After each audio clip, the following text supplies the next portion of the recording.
All right. Hi. I think we're good now. Oh, there we go. Hi. Hi, Robbi. Hi, Dave. Welcome to Not a Burger, the meatiest podcast this side of the Mississippi. We missed last week for a hurricane. I mean, not specifically for the hurricane. Well, kind of. I mean, we got so yeah. The hurricane that destroyed Florida came through. You know, it was like it was the big one. Everybody swore. People went nuts bought all the water, all the gas, all the wood, everything. It was like Mad Max. But, there was no food on the shelves in grocery stores. But the problem was, so I had to cancel last week's episode because Caitlin, I was about to say Christine. I'm looking at you like I had to go. Yeah, I got her name wrong. You got her name wrong. Yeah, Caitlin, she went to Disneyland and she was flying in. She was flying back Monday, Labor Day, because we planned it out. I was off on Labor Day. Mm-hmm. I was Whoa! You had a day off. Yeah, you had a day where you weren't doing anything. Yeah, exactly. And I was supposed to pick her up in the morning mm-hmm. and then go about my business during the day. You know, just hang out, do whatever. But they closed the airport. They're like, "Oh, sorry, we're closed at 2 a.m." So her flight got canceled. And then like last minute, like, "Oh, JK, we're opening Monday, but we're closing Tuesday." So she had to get a flight rescheduled. And the earliest she could get was that Thursday. So, yeah, what up, Fletch? Yo, welcome. Hi. Yeah, we're wife swapping.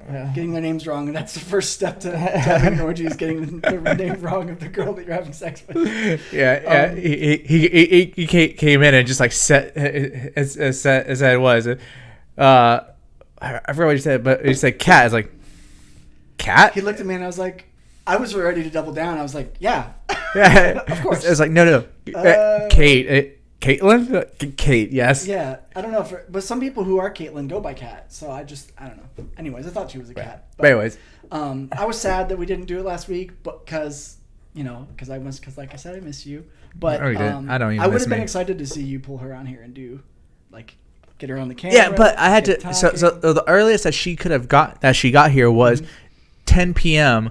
on Thursday. So there's no. Which was the time I couldn't have made it, which is why I said maybe. Yeah, so I was like, it was like, no, whatever. We'll just we'll just miss one. We'll just have to make it up somehow. I use the time wisely. I'm back in school now, so. Is that Kat's his wife? The first 4 days of that week were just completely trashed because all the professors couldn't go to campus. The campus was closed. Yep. So I had to do a ton of homework on Friday. Just today alone, I've done 2 quizzes, 5 chapters of reading like madness. Not only am I in the end madness. Classes, well, I mean, madness. this is not a burger. Not a burger. Sorry. Like some people would think 4 classes is stupid. 4 easy. classes? Yes. I mean, that's full time. Yeah. But also, they're all high-end classes because I've already gotten all the bullshit classes out of the way. But they're humble all, brag over there. Well, anyways, they're so similar to each other, like the prefixes, the ENC, whatever numbers, that like I can't even tell the classes apart. Like because the first week was just completely trashed by the hurricane, so I didn't have my syllabi printed out. Yeah, I didn't have anything like organized, so I just see something due and I'm like, okay.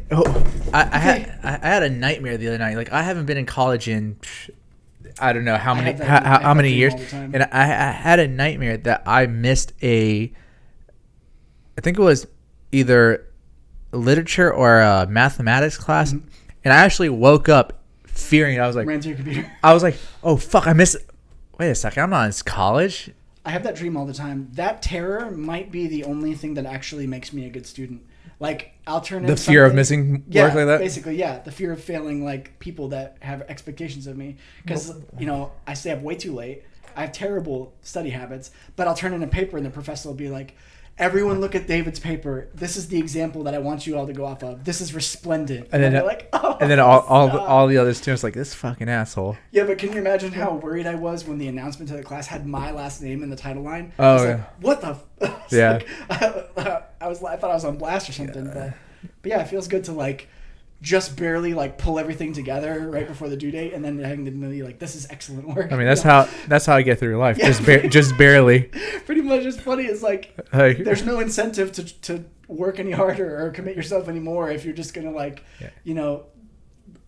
barely at the last minute swing and hit a home run. It's like, okay, this is what I'll do then. I saw a meme the other day. It was like, oh man, it's Friday. I'm exhausted from just barely doing the minimum at work, and I'm like, that's me.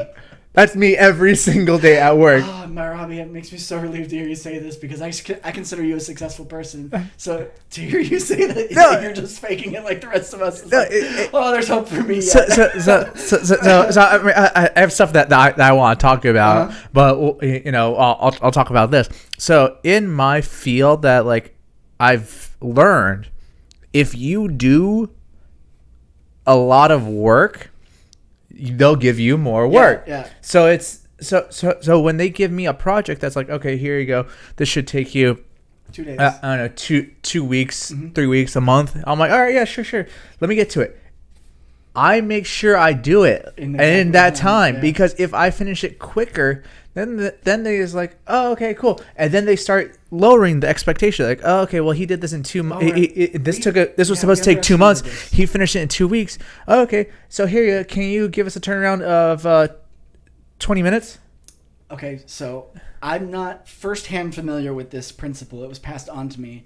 So, A, I might be misquoting it, and B, feel free to also misquote it and try to sound intelligent in conversation. I think it's called the Peter Principle, is that the only reward for good work is more work. Yeah. And good people never stay at the bottom. And that's actually a problem, because all the competent people move up the ladder, and all that's left is the dumbasses who either couldn't or didn't want to excel. I don't know. So it's hard to get good work done in a team. I've worked in some places where incompetence has actually helped excel, because it's like, oh, well, they're not a technical person, but they could be management. Yeah. And, you know, just because, you know, they're incompetent, that, you know, their technical skills are lacking, and they get promoted, they get raises, they get, you know, stuff like that. And it's like, how? I know that soft skills are like super important in tech fields because people just flat out don't have them. Like, that's literally the whole point of my major, is just writing for people who are like robot brains, who don't know how to like convey information to either someone outside of their field without the technical jargon,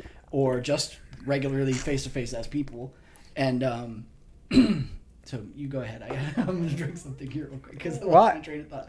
I thought you were about to. So I called Dave out. So if you go back into a good handful of episodes, Dave does this one thing anytime, and it's just like I could tell it's because he doesn't really have anything else to talk about, or he's just stalling. I'm legitimately chewing on my answer. I'd like to think of my words. So he does this thing in Spanish, I guess it's called huevos fritos, fried eggs, because you're frying eggs.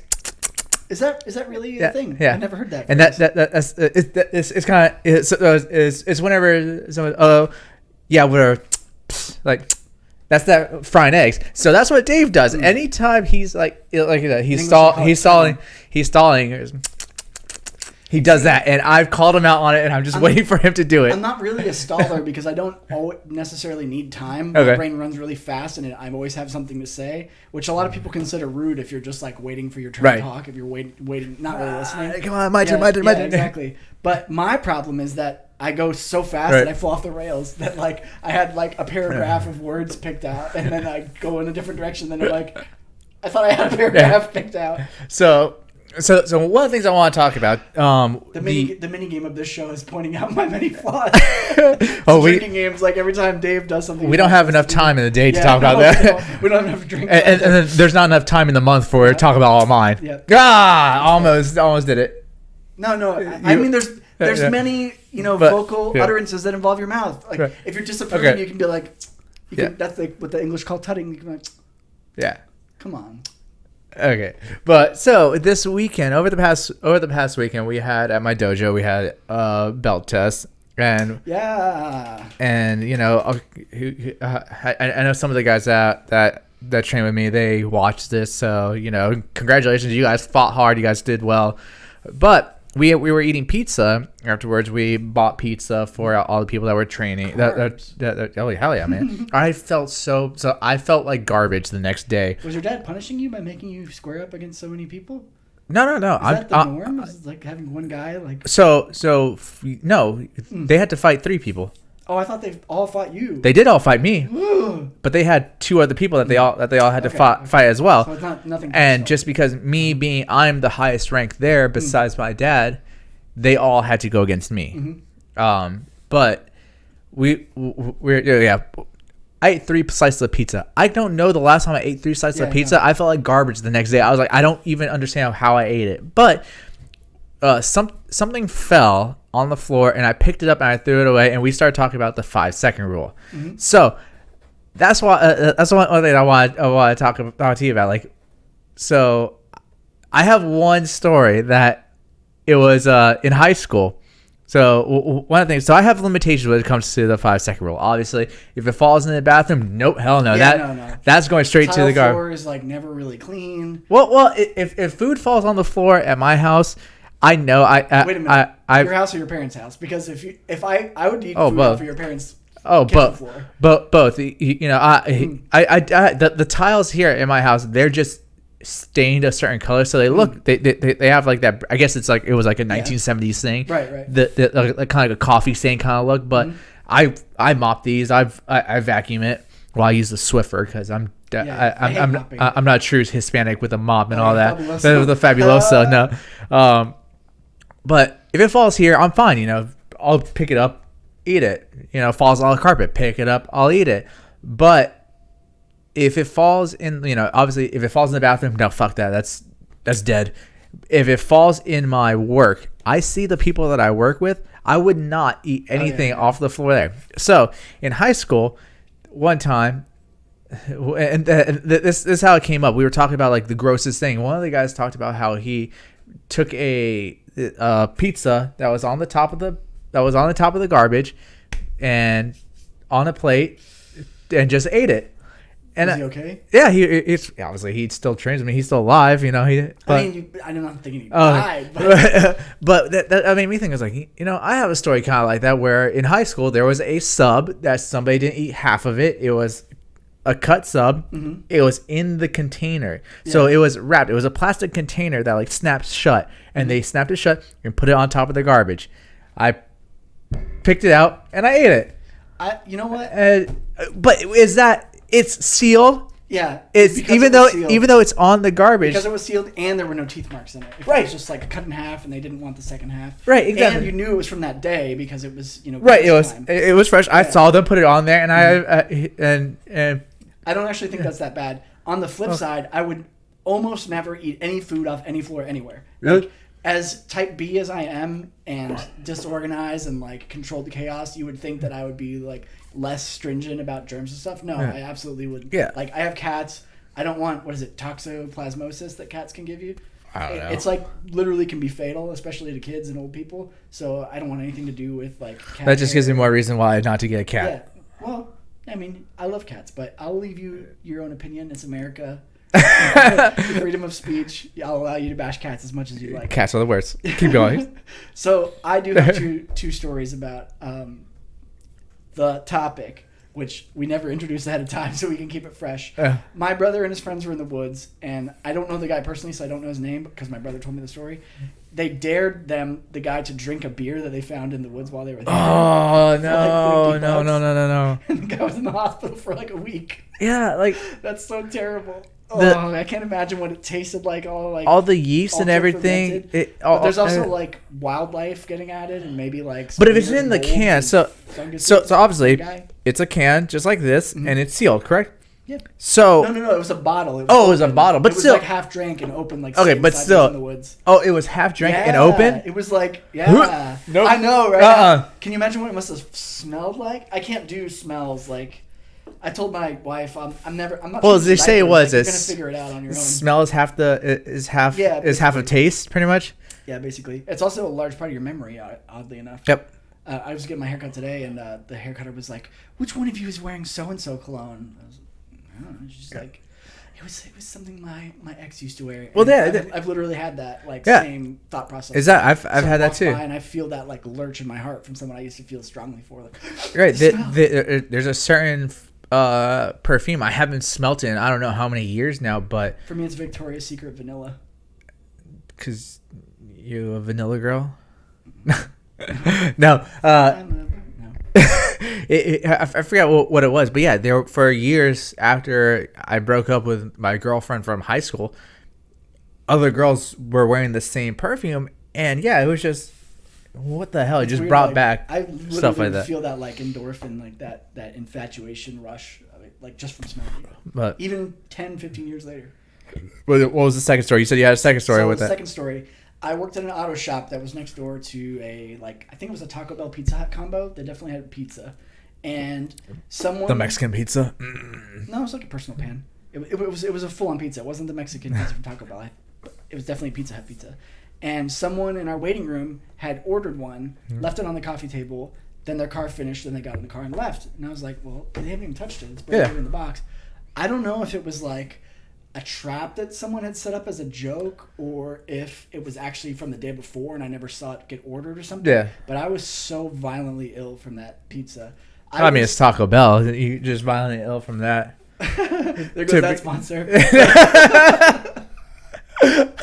But you saw the first band house, right? The one that was like tucked away behind the bowling alley. So I was on the back step of the band room.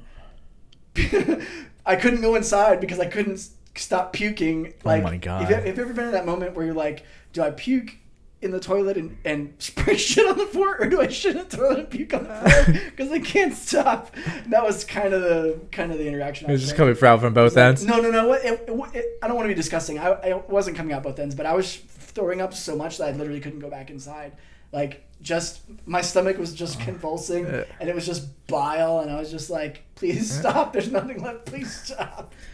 For like 1 or 2 days. It was probably one of the worst times of my entire life for a free pizza. And for me, I just, and that was not even on the floor. I said when it comes to like the 5-second rule, I really don't give a shit if it's 5-10 seconds, especially when it comes to M&Ms. Don't come between me and my M&Ms. If it falls down, that's got a hard shell though. So is that what makes the difference? So if it's obviously I think that a slice of cheese, if a slice of cheese falls on the ground, toast or peanut butter toast, and you pick it up, and obviously you have that debris, you have that cheese animal hair. Sticky also. You can't just blow it off and it'd be good. But with M&M, I'm looking at it, I just like.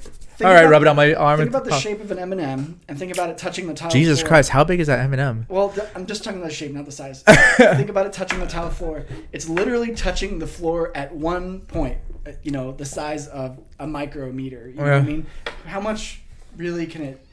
But then it rolls and then, it gets on this flat side. Like bounces and hits a couple... Exactly, it gets on a flat side. Joe, you keep hitting that microphone. It's not flat like the cheese. It's like, an oblate. Okay, well then let's say a Baby Bell, the little Baby Bell wheel of cheese, the mini one. There, like cheese it's like moist, sticky. See, exactly, and that's what it starts picking up. It picks up more debris and stuff like that. So like I actually bailed on the 5-second rule today.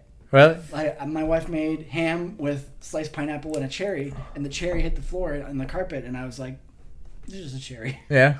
I don't want the carpet's like, let me embrace you with dirt and cats. And like we vacuum and stuff, but it's an apartment complex. The carpet's probably been there for 15 years. Yeah. They do change it. Yeah, so the last apartment thumb for changing carpets. The last apartment complex I was at, they changed it out after like if people have pets. Yeah. Then they change it out because of the dander, just in case. Yeah, it's really never clean. I do like carpets, but I'm trying to think.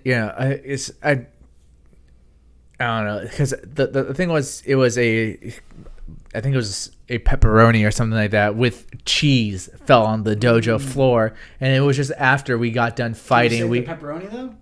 No, I threw it all away, okay. just because. That depends on how it lands. This was, 2 of the guys ended up bleeding. There was blood all over. There was blood all over the floors. Sweat. So I was just like, what? I don't really care. And then that's when we started talking about, do you have a limit to something like that? I was like, it's really weird. I think so. Some people are not weird about blood. Some people are like, it's just blood. That was like strikes me as for me, it doesn't bother me. Was it you who told me the story that they got blood, they got cut, and they put it on like war paint? Yeah, that was. I mean, I guess if it's your blood, it's not a big deal, but like. Yeah, I definitely. Well, I've like I said, 2 of the guys ended up bleeding last Saturday, and I had their blood all over my gi, and I was just like, whatever, as long as it's not my blood. Yeah. The last fight that I was in March, the guy punched me and he grazed his knuckles and he ended up splitting his knuckles open. I thought you got like the eyebrow split. No. He punched me in my chest and it split his knuckle open and. I'm just like, oh, okay, it's not my blood. I don't care. As long as I'm not bleeding on the person or I'm not bleeding on my own gi, I'm fine. I think that the fear of blood is probably like disqualifying from martial arts. It's like if you can't handle blood, you're not here. Is that blood? I forfeit. He's out. Yeah. I get queasy when I see blood sometimes, but it's not like just seeing blood. Mm-hmm. It's specifically watching blood leave someone's body is very like. I think it bothers me on like a philosophical level because it runs your body. So there was a very specific movie called Existence. It's kind of a shitty movie, like a Matrix low budget knockoff. And they jack in through their belly buttons and someone cut someone's jack and there was just blood oozing out of the belly button jack. Yeah. And for some reason it just gave me that like... you felt faint. Yeah, like that faint feeling when you're just even though I know it's fictional, just watching someone's life ooze out of them. Yeah, I get the same feeling when they take my blood. Like the needle doesn't bother me. That bothers me. Yeah, well, as long as I don't look, it doesn't bother me. I'll just talk to him and just go like, just look away or something. I can't do it. I can't look that way. Yeah. I can't look in the direction of the syringe, the IV, whatever it is. Just watching that thing fill up with your life essence. You're just like, I need that. It runs my body. Yeah, I just can't do it. But like blood, most of the time, obviously I get blood on me from martial arts. It's not like I'm purposefully cutting people and getting on. That's not necessarily like an oozing flow either. It's just but most of the time, I don't even notice it until it's already all over me. Mm-hmm. Like I said, back in March, my last fight, it wasn't until afterwards where me and the guy just fought. We were standing next to each other. He and I shook each other's hands. I looked down. I'm looking at my hands. I'm like, I don't have any blood on me. And then he looks down at his like, oh, sorry, that's my blood. And same thing here. If his hands were bloody and you guys were like sweaty and you went in for the handshake and it was just like, well, it's not his palms that are bleeding. Would that bother you then? Because it's like your hands are like your sensory input for the world, so it's like touching something gross. Well, I had somebody do that to me at a bus stop, like just purposely rub blood on you. Well, this guy was like, I don't know, homeless or crazy or something. He was asking for money. And he was so downtown Orlando. Yeah, basically. He literally was downtown Orlando. And he was like, man, I'll rap for you if you give me $1. And I was like, I probably would have given him the $1 anyways, first off. But second off, I was like, I want to see if this guy's got bars. Like, let's just fucking do it. Yeah. And he got a solid like B- on his rap. But anyways, he went to shake my hand afterwards. And I didn't notice until after our hands came away, but he had like a big ass gash on his hand. And I was like, what the fuck, man? I didn't get a good look at it, so it could have been like melted chocolate or something, because I think he had like a food wrapper or something in his immediate possession as well. But I was like, that's fucking, it's just the fact that it was so intimately touched into my hand was like not cool. Yeah, but like with the syringes and all that, when I got, I think it was when I was 18, I got my wisdom teeth taken out, and they had to put an IV in my left arm, but I freaked out, and I guess my I freaked out, and I moved, and under my Gears of War tattoo that I have here, there's a scar. You can't see it anymore. You can't, because obviously it's covered up. But it I don't know. But afterwards, I freaked out that my vein just disappeared, and the nurse like, I've never seen something like that where it just hid. So what ended up happening was my father was there with me. He had to hold my head to the right and just pretty much pin my head down so you can look, and hold my arm down exactly, so I couldn't look or anything, and they had to stick. I wouldn't expect those two things to be in the same person. Like, no problem with martial arts and getting blood and having a problem with shots. Like, but it's just, I don't like, it going into me. It's very intrusive. Like I said, it's all psychological. It's not the pain. I had to get my my left ear, I think it is. I had to get my left ear drained from jiu-jitsu. I didn't want to get cauliflower ear or anything like that, so my left ear got inflamed, and the guy brought in this giant ass needle. He's like, okay, we have to numb your ear. And I'm sitting there freaking out. And do not put that needle near me. Yeah, and because it's right here, right next to. Topical anesthetic they can use. No, it's they have to stick that bitch in. Woo! The only saving grace was that it happened immediately. Also, you can hear it too. Well, yeah, I felt it. I heard it. Like it, but the actual numbing and everything was almost immediate. So I felt he said that it was a total of like 16 that he had to stick it into 16 different spots all the way around the ear. Blood vessels like puffing up. I guess so. So he had to go all the way around. And then comes the fun part where the actual draining. And what they do is they take a scalpel and just cut straight across. And holy crap, did I squirt. Just blood went all over the place.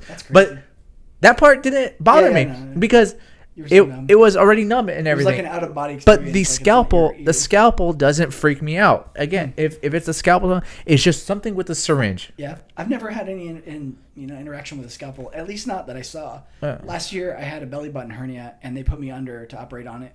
I was totally cool about being hooked up and prodded and totally cool about being put under. And then I woke up and I was like, oh, you guys are done already. That's cool.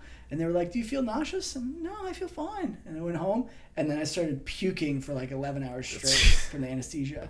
Yeah. And I puked so much that my stomach muscles and my stitches and my mesh that they had put in, I thought I was going to puke all my stitches out. So I went to the hospital that night and I was like, listen, I'm not a drug addict. I'm not trying to get any painkillers from you. But if you don't give me something to stop, and then like that fucking die. That's what all drug addicts say. That come in here, right? It's like here's what they have me on. Here's what I had done today.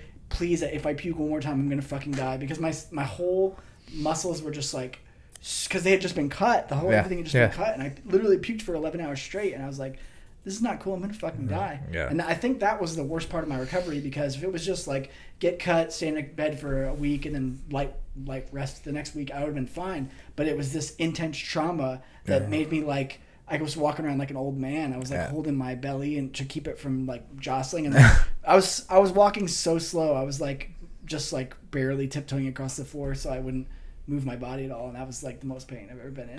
It was awful.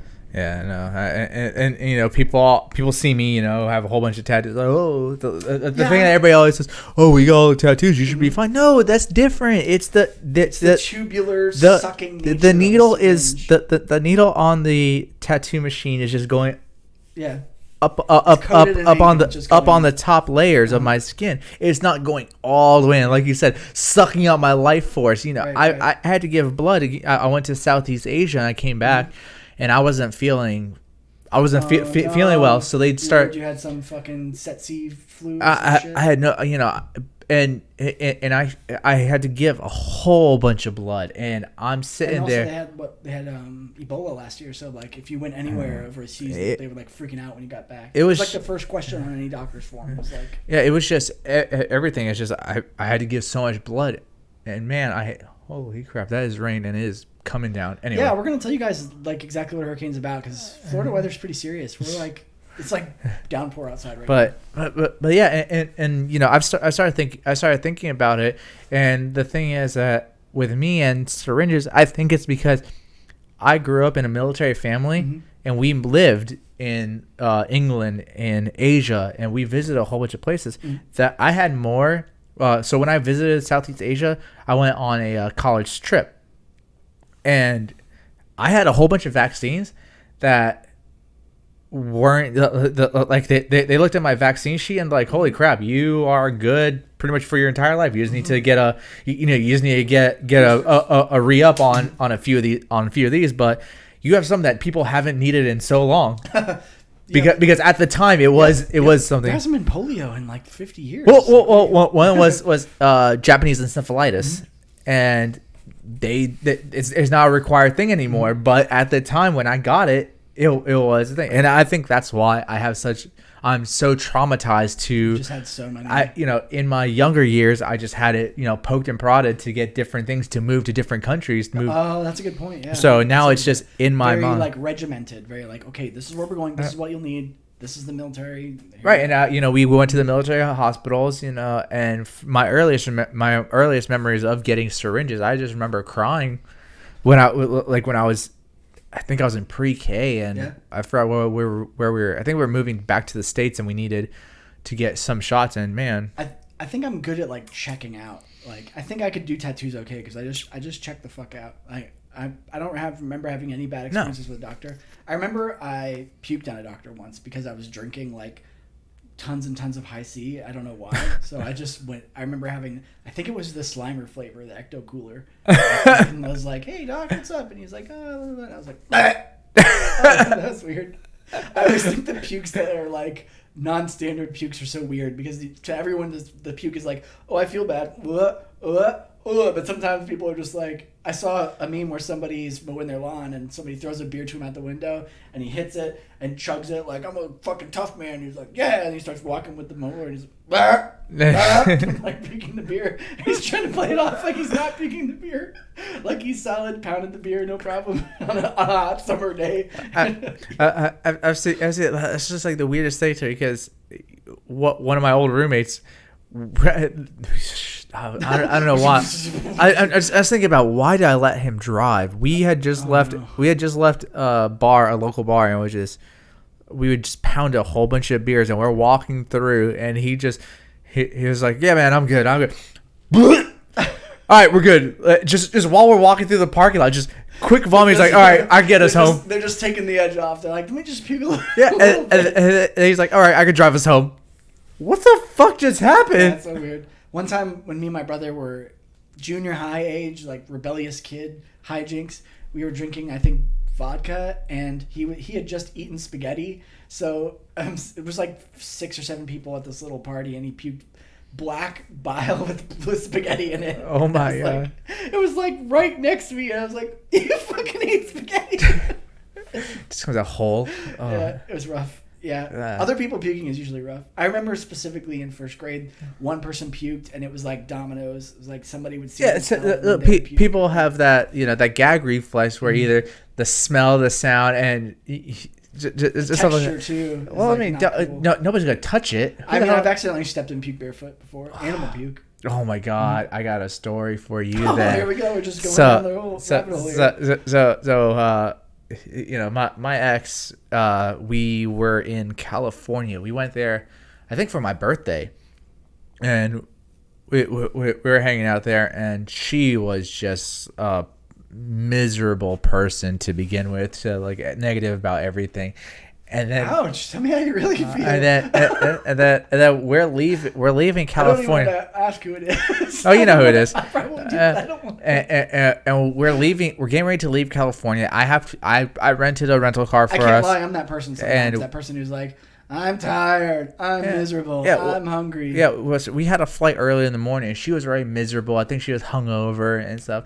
And then we get to the gas station right next to the where we need to drop off the rental car, and I get out of the car, start filling up. She gets out of the car, she slips in vomit right there. She took 1 foot and just slides. I don't think she landed it, but she slid, and she had a bag with the trash that was in the car, and she threw it down in a fit and said, "I fucking hate California." Yeah, I was laughing my ass off. Yeah, that's the only response. You know what's funny? I think you're so much more like cruel and standoffish to the person that you're close to all the time, because like if a stranger did it, it'd be like, "Are you okay?" But since it's somebody that there's also that thing among guys where like someone's your friend and they're close to you, that you feel the need to like give them that hard love and like push them them into out of situations. See, it's just I know that she was okay. It's the same thing. Like it's the same thing. If you were to just right now bust ass, you're leaning back in your chair, you fall over. I was like, "Oh shit, Dave, you okay?" Yeah. We'd have to laugh about it. As long as I know that you are fine. Even if I'm not fine, I'll probably still laugh. Yeah, exactly. That's just how I deal with hardship.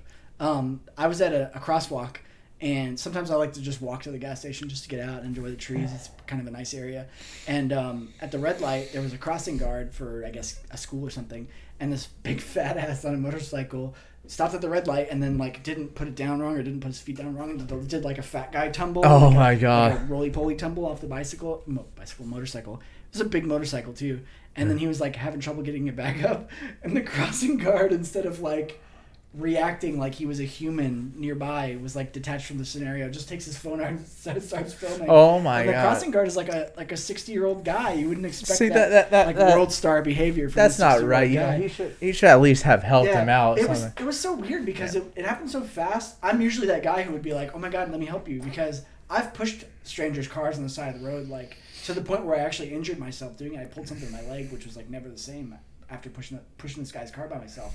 But yeah, I had like a bag of groceries in each hand, and it didn't even occur to me to be like, oh, that's a human that needs help. It was just so like bizarre and sudden that everybody was just like, what the hell? Yeah, and there's a whole subreddit for that kind of thing. It's like, don't help, just film. Yeah, but it was like everyone was like detached from it. But it's just like, just I would be a never nice film. I just feel like that's such a dick move. Yeah, just help the person out. You know, it could be like, especially oh my if god, it's a kid. There's so many videos of something bad happening to a kid while someone's filming, and it's like, oh, there's a lot of videos of people like dads doing the Superman rescue at the last. Right. That's dad reflexes. Yeah, dad reflexes. Yeah, there's stuff like that. But if somebody is in distress, you need to help them out. The guy was pissed too. He was like, "Oh, thanks, motherfucker," or something like that. He was ready to fight, and so I was gonna watch this old fat man fight this old crossing guard. Like, what is life right now? I don't understand. I feel like I'm a magnet for just weird situations. No, you're just a magnet for weird. Yeah, I'm just a magnet for weird, period. There you go. This guy and his wife were near me at a store, and I just hear this massively loud fart, and I'm the only person nearby. So I did them the courtesy of ignoring it and just being like, whatever, I'm shopping for something. And then he was like, and then he said something to obviously blame it on her, and it was obviously for my benefit because I was the only person around. That's when I started laughing, and we were all just like, what are you doing?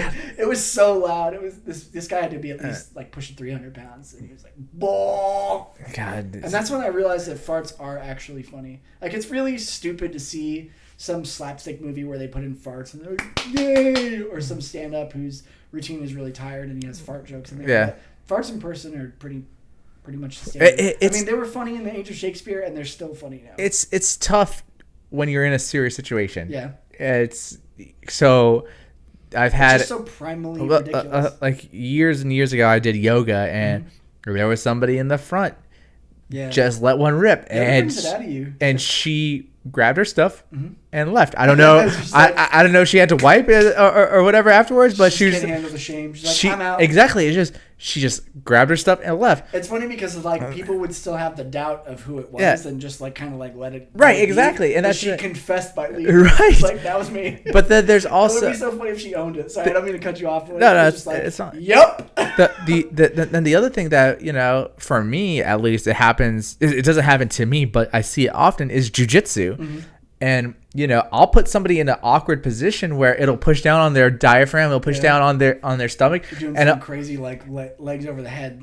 Exactly, and then all of a sudden they just let one rip, and I'm still going. What if it's a defense mechanism? It very much. It very much could. It doesn't let go. It very much could be, and when we're just doing like the position training, that's one thing. I'm just like, do you need to go?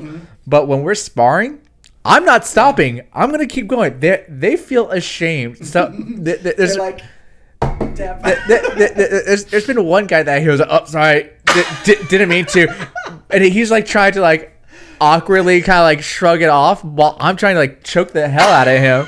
I can imagine taking the presence of mind to like say something casually to your opponent while he's like inflicting bodily harm to you. Yeah, that's funny. And like he's like trying to struggle. He's like, oh, trying to struggle with he's trying to struggle with the embarrassment or whatnot, trying to be like, oh, do I just tap right now? But I'm just like, I'm in the mood, and I'm gonna, it's happened even at my dojo where I've heard people where we'll be doing so we do we'll do a count, and on the last one of the count you do a ki, which is you just ki pretty much like yeah, and so that like solar plexus exactly, and I guess I just one of the guys, and I've heard it, he just goes yeah. And I'm just like, that's that extra. And that's the rocket punch, man. He just flies forward a little. and the tough part is, you're supposed to be serious. So I'm sitting I'm sitting here in position like, don't laugh, don't laugh. Okay. Yeah, all right, let's get out of the way. It's just, when you're in this serious situation like that. But I've had elderly. I've worked with elderly people, and they've walked by and just crop dusted or something, and I just think that it's because at that age they just couldn't hold it in or whatnot. I was gonna take you on the tangent. Have you ever seen the videos of people accidentally pooping in public, where they like drop a turd out of their pants leg? That's disgusting. It's heinous. But I won't go there because I have somewhere else to go. Crap! I did it again. I derailed myself. So, crap! We'll give Dave a minute. Robbi, save me! I had somewhere to go. Do you want me to sing to you? I don't want to wait for our lives to be over. We're talking about farting. Oh, okay. I know where I was going. All right, you got it, guys. So I know you're in like a healthy crowd. You're dealing with people who like eat protein and like. I'm not really in a healthy crowd. Well, it's just me. Compared to the regular person. No. Nobody else around me is like that. Well, I guarantee you the people at yoga are like that, because this is where I was going to go. The people at yoga, they're eating like, greens all day. Yeah. They're like vegetarians. Heinous farts, heinous shit, heinous bowel. Like I don't want to name any names, but everyone knows what I'm probably talking about. My hippie friend will just destroy a bathroom just horrifically, and she knows it. And that's just part of like eating that way. Yeah. It's just destroying everything all the time. Yeah. The worst room clear I ever had was when we went to Amsterdam. I was eating nothing but fresh fish, like fish sandwiches. Yeah. Fish on a stick. I don't know what the words for these things were. I don't remember now. And ice cream. So nothing but fish and ice cream all day. And this B&B that we were staying in is these two super, super adorable Dutch girls. So innocent, so beautiful. And I just destroyed their house. Like the entire floor of that house was like inaccessible. You just feel bad whenever you do something like that. It's somebody else's house, especially if it's somebody you don't even know. Yeah.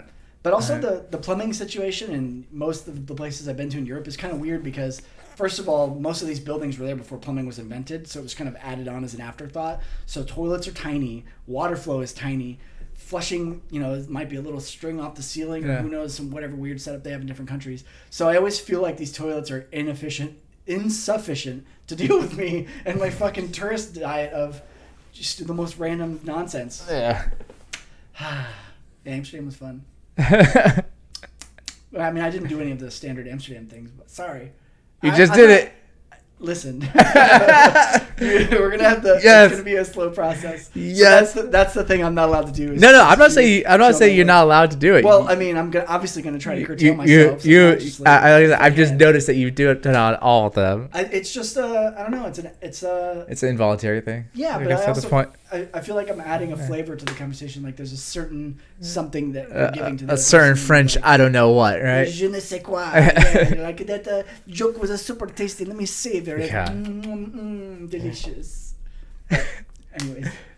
So I don't know. Was there anything else you want to talk about? Cause from last week. There was another topic that I wanted to talk about. But go ahead if you're excited. I'm just saying if you had anything else to. No, you go first, because I think I could roll more onto mine before we bring it on here. Okay, yeah, we could talk about yours after the break. No, I don't care. Whenever, but yeah. So one of the things too that I was. I don't know why I was thinking about. I know why I was thinking about it, because obviously I'm trying to learn how to play guitar. So I've been teaching myself based on a whole bunch of songs that I used to listen to in high school, a whole bunch of songs that we used to. Everybody learns to like Foo Fighters. Oh no, I've been doing other stuff, but now I start looking at the tabs on songs that when we were hanging out, that like weird little scene that was happening. The screamo phase? Yeah, kind of. When I was thinking about, I was listening to a song just to hear the tempo, hear where they do all the inflections and everything, and I was thinking about, I was like, man, when I saw these people live, that was pretty much the best show I had ever been to. Take Back Sunday? Because Take Back Sunday is amazing live. No, Take Back Sunday is an amazing band live, and I was thinking about like, what was my most memorable show, and what was like the worst show that I've been to. So the band that I was thinking of is Breathe Carolina. I don't know if you remember them. But before you continue, I can add that people were super hard on emo and screamo because how much clothing fashion was involved. But musically, I thought it was actually pretty solid. Even though I loved it. People made fun of it. Yeah, I still listen to it. Yeah. And everybody still and kind of like where it's where it's kind of gone now. There that that was called post hardcore and all that stuff. And I love it. There's also math rock and all this stuff. Math rock too. But yeah, the one band, like I said, the one band that it was Breathe Carolina, and I believe that it was on their second album that they were touring for. And there's just one song that they had this crazy ass light show. I had just gotten done drinking with Mike and Dave, the two guys from Breathe Carolina. I just got done drinking with them a few hours before the show, and they just put on a hell of a show. And I'm like, that pretty much the best show that I saw. And the one show that I was kind of disappointed with, that pretty much, I think it's because I hyped them up. Is it Thrice? No. I've seen Thrice live so many times. I don't think I've seen Thrice, honestly. A couple times. Is Smashing Pumpkins. I thought they would have the budget for like lights and. It's a shame because Smashing Pumpkins is literally what got me started into playing music. Yeah. 1979 is what got me started playing drums, and then playing bass, and then now guitar. I think Smashing Pumpkins is like to alternative what Metallica is to metal, quote unquote metal. I don't know. Brought it to the mainstream. I wouldn't say. I wouldn't go that far. No. Radiohead then? No. I can't put that, the but. They become kind of like the standard, and that's kind of like what the radio really latches onto and pushes forward as like the middle line of the sound, and that's the sound they want on the radio for the next 10 years. No, because they've had such unique sounds. Well, I'm talking about what your example, 1979. Okay, yeah, that's just one thing, but you can't just go off of that one. You have to look at their whole discography. But anyways, the disappointing part of the show was, I think that for me it was, I had hyped it up so much, but a lot of stuff was tracked. So a lot of the drums, which at the time I was playing drums all the time, so I was like staring at the drummer, and I was noticing that he was only hitting about half of the notes. Yeah, it's weird. And then I realized, is he a studio drummer? Because I heard no. It was their drummer. It was the original drummer, and I was just like, this is kind of disappointing to me. Yeah. I've seen and I was just talking about earlier today, Marilyn Manson, 30 Seconds to Mars, Taking Back Sunday. Trying to think who else. Manson? Well, yeah. So those are the three that come to my head right now, but I'm sure there are others. But those three: Marilyn Manson, Jared Leto, 30 Seconds to Mars, that goes Adam Lazzara, Take It Back Sunday. They are such performers. They put on such a great performance. Adam Lazzara, it was at House of Blues, walks off the stage, he's walking across the back bar, far away from the stage. He's on the back bar telling everybody, shut the fuck up, I need to listen to the drums. And then he starts singing, and he's great. I think it was the Orpheum in Tampa I saw them at. Yeah. I'm not familiar with Tampa. I was just kind of a tourist there, even though it's in the same state. But he came down off the stage, and people were like taping him like to his face, taping him, and he's like, why don't you guys be here with me instead? Right, yeah. He's like, why don't we just put these away? Oh, that's a good point. That's one thing we could go on a tangent about. But yeah, so first off, for you, what would you say is probably like the one show that's most memorable, and the one show that was disappointing to you? Well, I find that a lot of the time, I don't know if it's because my expectations are higher or if it's just coincidence, but a lot of my most favorite bands put on the worst shows. Right, and exactly. I think that was it. You're like me. When I saw Smashing Pumpkins, we had probably put them up like, oh my god, this is the moment I can see them, and it's like, oh shit. I really love Thrice. I think at the time they were doing something really important that nobody else was doing in post-hardcore, which is like good singing with good screaming with good lyrics with good variety in songs, etc., etc.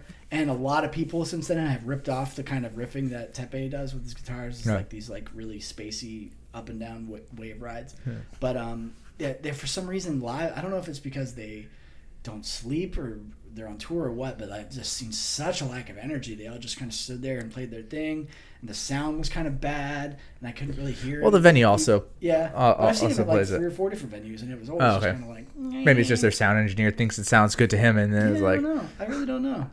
I don't know why them specifically. So, also, some people like their style requires a lot of mastering or mixing to sound right, and then when they sing live, it's just kind of like garbage. Like I saw Avenged Sevenfold live, and it was just fucking garbage. And at the time, I was a big Avenged Sevenfold fan, so to hear the vocals come out really bad. Atreyu was kind of the same way. It's like, really, I enjoyed it. I've seen Atreyu probably twice. I've enjoyed them. Well, no, you know what? I must be thinking of somebody else because I've seen Atreyu downtown twice, and it was good both times. Yeah. So I don't know who I'm thinking of, but it's just something about like really screamy vocals. Sometimes it translates well live, and sometimes it just sounds like but I mean, it's just like, it's just like most, you got the bands that, or you got the artists that they're good live and also in the studio, or like you said, is a good example like you said, Davey, that's another one. Yeah, Davey Havoc is another real good performer that I've seen them live. I think probably 3 or 4 times, and every single time it's always a good show. He can sing well live, and also he doesn't do a lot of screaming anymore because back in 2003, 2004, something like that, he blew his voice out, so he doesn't do a whole lot of screaming. But AFI is a really interesting example because they've gone through movements, kind of like how Smashing Pumpkins has gone through different sound movements. When I became a big fan of AFI, they were like a straight-on punk band. Yeah, they're like the skateboard punk band, and they were selling out shows in Orlando as that band. And then they were like, All Hallows Eve. They were All Hallows Eve, like a gothy punk band, and they were selling out shows as that. Yeah. And then they came back with Girls Not Grey, and it was just like that emo through the roof. They were still selling out venues. They still play all those songs. If you listen to their new stuff, and then you have Black Audio, which is I'm way behind on. Black Audio was December Underground is the last thing I've heard at all. Well, that's his side project. Well, one of his many side projects. Black Audio was him and Jude. Doesn't he do like a greaser like what's the word I'm looking for? Like rockabilly. Doesn't he do a rockabilly thing too? Well, he has a couple of sides. So Black Audio is a I'm not sure if it's still together. Kind of like electronic rock, almost like industrial rock, I think. But after that, he also has a band Race Car, which is with everybody from No Doubt minus Gwen Stefani and they have David like a totally different look, totally different sound. And it's.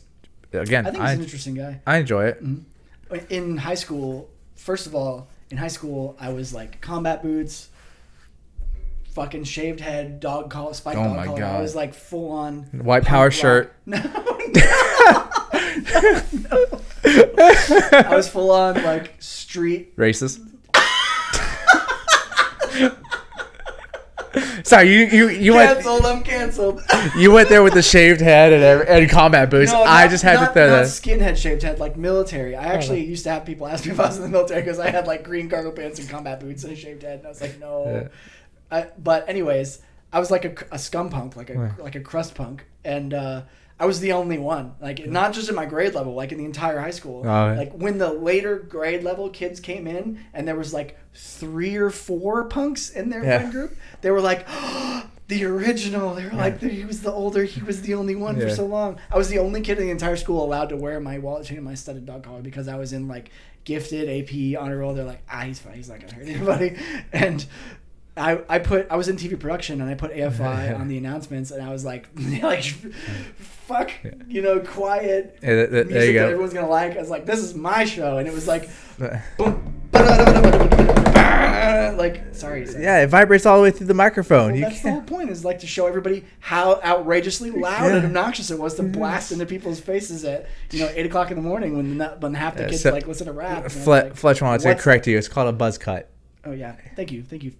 Anyways, I did the spiky hair too, but strangely, the older I get, the more outrageous my hair gets because I'm just like, I don't want to be a boring old man. But so you're saying obviously not Trey, but Thrice. That was a disappointing one. So what would be a memorable? I mean, always concert? AFI. My wife got kicked in the face at an AFI show. Okay, that's good. A combat boot, and she was nearly knocked out. She was like, woozy, out of it, not having fun anymore. I want to go home. And I was like, I'm not leaving. It was like, we're not leaving. Yeah. You're gonna. I'll hold you up if I have to, but we're gonna stay right here. That was. I think that was at Warped Tour AFI, and it was like. Yeah. It was like trance-like. He just like puts out this energy, and the whole crowd. And is just like. I didn't want to include festivals or anything like that, but Taste of Chaos. I don't think I've seen them most out of a festival ever. Taste of Chaos was a really good one, and I think I've talked about it. So I went to the first 3 or 4 Taste of Chaos. The first one, I was right there, right in the front, and it was just seeing the Used and I've never seen the Used live. Oh, I've seen them so much while I was in the line to get in. I've never actually seen them. The Used is one band that I pretty much never miss. Yeah. But I've you ever seen him throw up on stage? No, I have not. That was like the big thing when he was playing that show that I was at. Was that he was throwing up on stage. That was before Taste of Chaos. That was his thing was pretty much throwing up all the time. But obviously, no, I mean just the screaming, just the strain from it. But seeing I'm trying to think who else was the Used. Shit, I can't remember who else. Survive is always amazing. But after that, then I think it was the third Taste of Chaos was the one where I saw As I Lay Dying. That one was a big that one was pretty much. I was so big into As I Lay Dying. I still am, and I think I've seen them with Thrice. And the rain had they blew Thrice out of the water. By the way, the rain had just their drummer's amazing. What was it? Was it? I can't remember. I think it was hot as hell, and then as soon as they started, the rain just poured, and they were pretty much the head. I think they were the headliners or co-headliner of the third Taste of Chaos, and that's what happened. That was the one thing that was just so memorable. Was right when they started, it just started pouring, but and people were like, "I'm not leaving."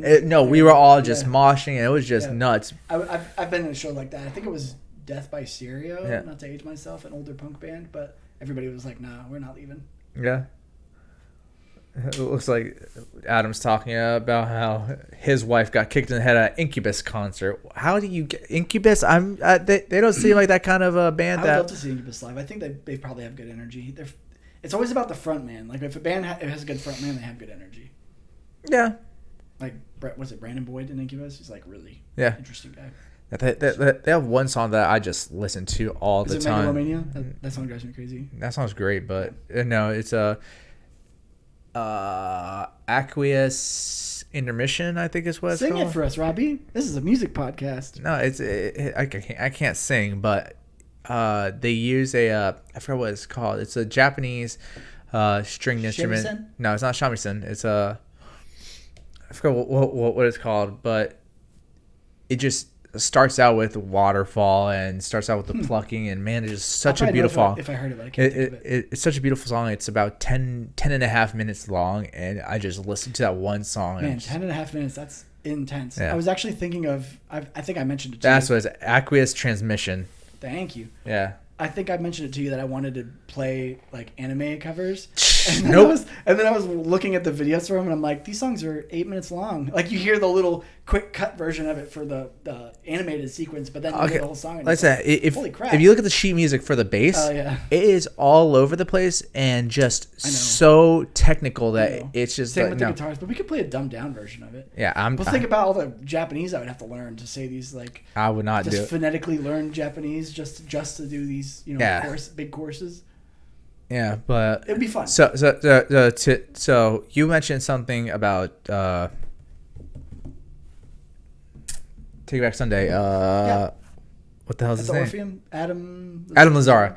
That he was like, put your phone away. Let's be here. So that brought up something that I heard recently in the news, that apparently Madonna has a thing where she's telling people to check their phone. That's actually it's not just her. Check their phone. Multiple people are doing but and it got me thinking. I've been to concerts, and there's nothing more to me. Like what's obnoxious is seeing the people that just have the phone just held up the whole time. And I'm too old now to be in the pit and whatever. But I stand back. I've had this conversation today actually that I'm too old to be in the pit. I stand back that I'm close to the bar because I have my priorities straight. But I can still see the show, and at where house of blues, hard rock, most of the time where you're close to the bar, it's a little bit more raised. So I could still The see sound is really good there too because that's I don't know where the sound guy is. Yeah, so I have a straight shot to see everybody else. But I see people that are in the pit and everything, and they have a phone up, and there's people behind them trying to like see beyond, trying to see past it. It also creates this like bad contrast for your eye because there's a lot of these really bright screens and the places are dim and you're trying to see the stage. Like I can't fucking see anything because all these bright phones. But it's like I think I've recorded in my recent time like your favorite song and then you but it was probably in the past 5 years I've recorded one song, and that was used. That was one of the used songs. When I saw them, I recorded it, and I have it, and that's it. And I've watched it a few times. But Let me ask you a question: how many times have you like recorded at a concert and then watched it back later and be like, the video is garbage, the audio is garbage, people are singing, people are shouting. Why did I even bother doing this? But again, that's the only time that I've recorded something. That's the only time, and I haven't. But it turned out okay. Huh? It's not amazing. Just a memory. It's a memory. It's not like I'm going to put it on YouTube and be like, hey, this is top quality. Look at what a great band concert seer I am. And the thing is, like, how many times are people going to go back on those photos? How many times are people going to go back on those things? It's just it's like you said. It's just this weird like.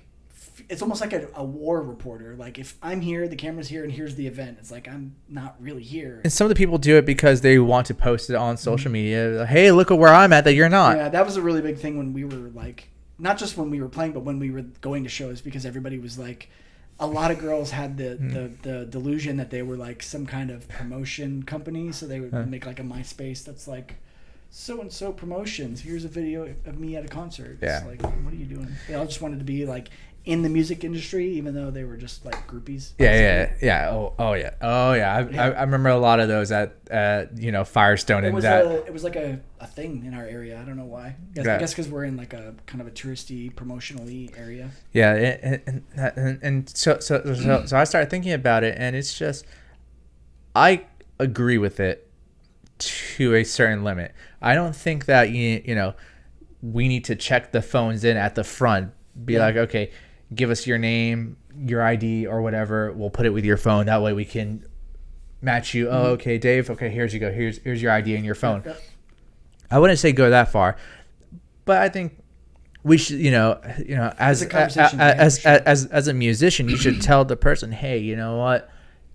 Be mindful of the people behind you. Be, soak in the moment. Don't be so behind your phone. Just soak in the moment. It's a cultural shift in general that we're like not in the moment, that we're always filming or shooting or looking at some fucking social media on our phone, on a podcast.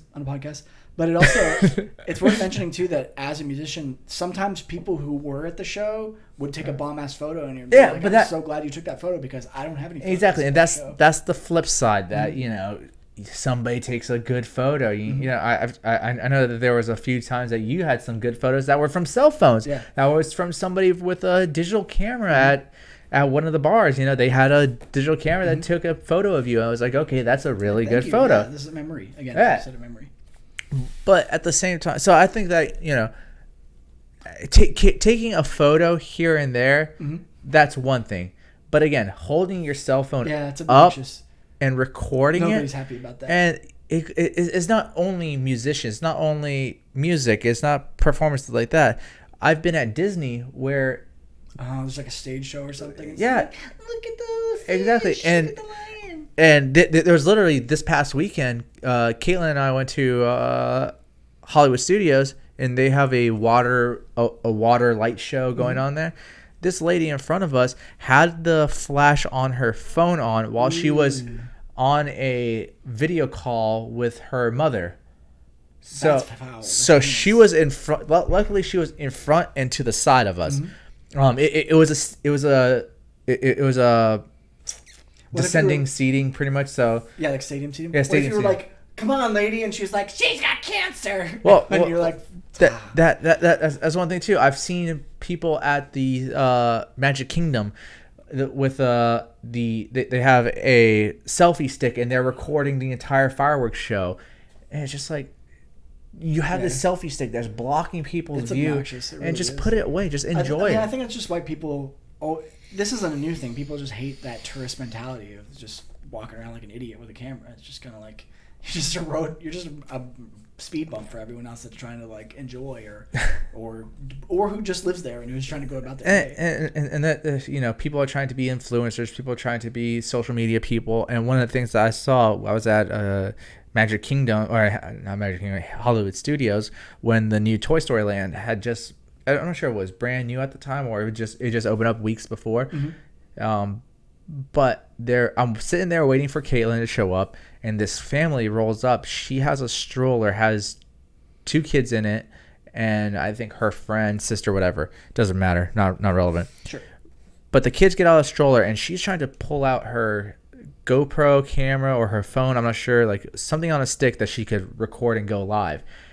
And the kids are talking and stuff. And she tells the kids, "Shut up! I'm about to go live." And then she hits record. She hits the start and she's like, "We're here in sunny Orlando, Florida, about to go in a Toy Story Land." I'm like, oh, Did you just do that? You know, when they survey kids in like elementary schools and junior highs, 80 or 90% of them are like, "I'm gonna be a content creator. Yeah. I'm gonna be an influencer." Right. And exactly, Fletch. And that's the thing that I'm trying to get to is, who's going to go back and watch these videos about the fireworks? You know, you may show it once to, you know, again, these people from out of town, you know, they could go to their family like, "Oh, look at the fireworks that we just watched." That's about it. That's the one time that they'll watch it. And the same thing with concerts. When are you going to go back to those photos? When are you going to go back to those videos? You know, possibly you go back to you're making a scrapbook, be like, "Oh, here's the memories of this concert." You know, you print out the photo, cool, whatever. But when my wife tries to Instagram food, I smash it with my fork. Have you ever seen those? Yeah, where they stir it up. Yeah, just wait for them to be like. It's just such a weird, like, if I ate a sandwich and Instagram doesn't see it, did it happen? Yeah. There's a joke about, you know, working out. Like, if I don't tag myself at the gym, did I actually work out? Oh my gosh, working out is the worst. I mean, working out is the worst, but also people who work out are the worst.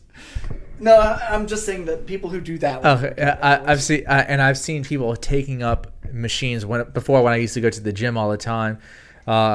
Take a picture on it and then don't use it. Exactly. They take a picture of them on the machine and then just walk away. And it's like, did you wait? What? I'm fit now, right? Yeah. I have my black sticker on. I'm fit now, right? Right. Exactly, Fletch. You're saying, you know, he said, I used to take videos back when smartphones were new, and I've watched almost none of them. Not only that, and that's just it. About the quality that, you know, they're probably still not getting good quality now. So the video that was made back then on phones is just fucking garbage. And like just right, yeah. You just get the static from the amplifiers, you know, all the stage monitors. And then the next person next to you is like, "Yeah! It's what the fuck am I doing?" Yeah, it's just awful. And I mean, I've set up, so one of my old drum instructor, I brought my GoPro with me and set it up for him to record his drumming. But that's just, you know, he wanted to record himself drumming at House of Blues. I was like, cool. But that's one thing. Right. That's just you're like part of the stage crew at that right point. Exactly, like the guy who is taking pictures for us, right? That's like, that guy's there to take pictures for us. You know, I'm not gonna stand in front and try to like hold a phone. I don't know. Have you ever gotten in, I won't say a fight, but like an argument, altercation with anyone at a concert because they were like ruining your fucking day or someone else was ruining their day? No, like I've had a guy like 8 feet tall in front of me at some scenario where it wasn't just like he was standing there and he just happened to be tall. I'm just kind of like, come on, dude. Like, what are you doing? Yeah. I think it was like a seated concert where I'm like, sit the fuck down, man. Like, yeah. No, I've had people tell me to shut the fuck up because, you know, I sing. So when I hear a song that I like, I'll sing it too. And they'll be like, I'm here to hear him sing, not you. And then when they start singing, then you punch them. I'm kind of like on the fence. I was kind of like, sorry. You know, it's like, first of all, you don't have to be such a bitch about it, but I do understand what you're saying. Like, yeah. You do have a point. I'll shut the fuck up. But you gotta let me slide. You gotta let me slide on one of them. Yeah. I've also, I don't want to toot my own horn, but I've also multiple times gotten like, hey, that sounds pretty good, man. I got that at a Get Up Kids show, and I got that at an AFI show, and they're like, hey, man, nice job. And I'm like, I like music. No, you know, I don't know. It's really hard to make me upset for something that's something like that. If you're there to have fun, you're not likely to get angry. Right, and I feel the same way. But some people, it's the exact opposite. They're on vacation. They drove across the state, and they're like, "No one's gonna get in the way of me and fun." Right. You know, I've kind of, you know, if people have gotten in my way, and I end up shouldering my way, get out of my way, and just, all right, there we go. Now I got a view. That I do that sometimes too. If like they're gonna hurt my girl, if the pit is getting a little too rowdy, and I have like my arms on the bar in front, and I'm like shielding her. Right here. I'm like, get the fuck off me. Yeah. I think I don't know if I talked about, but at the Taste of Chaos, the third one that I said as I lay dying, there was this one girl that she I don't know if she was like infatuated with me or whatever, but she was looking for me, and the whole time she's texting me like, "Hey, I'm at Taste of Chaos." I'm like, "Cool. Where you at? Front. I don't see you." Okay. What do you want to do? I'm not gonna find you. I'm not gonna leave my spot. Exactly. But she ended up finding me. She ended up seeing me, and the pit had just opened up. And she's like, "Robbi!" She grabs my arm. She grabs my sleeve. And then the pit. Away. Exactly. It literally happened. That's so funny. The pit came back together.